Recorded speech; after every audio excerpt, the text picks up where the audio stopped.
Look, just because the Chinese government's making noises about ending its boycott of Australian barley doesn't mean we should go back to regarding China as an economic goldmine rather than a long-term strategic challenge.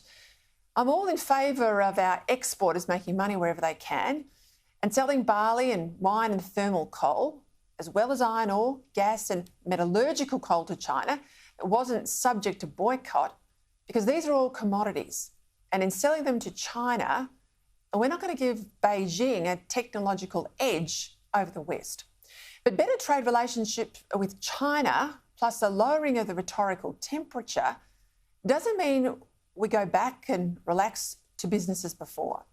The Chinese Communist government is still brutalising its own people, such as the Uyghurs, 1 million of whom are in slave labour camps. The Chinese Communist government is still committed to being the world's top power within 30 years and is still building missile ships, planes and killer satellites at breakneck speed. And as we've seen again this week, the Chinese Communist government is still dead set on taking Taiwan by force if necessary, as soon as it can, a practically independent democracy of nearly 25 million who've never been ruled by the communists from Beijing. It's a massive mistake to regard China, under its current leadership, as just another country, only bigger and more powerful. To the current Xi regime, trade is a weapon.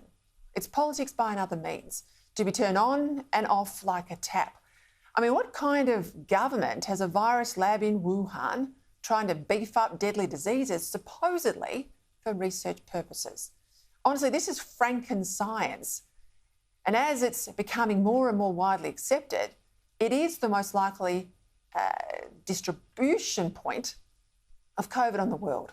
So let's make the most of our economic opportunities, absolutely, and make them while they last. But let's not be under any illusions about the communist superpower or where they want to take us if we don't wake up and arm up before it's too late.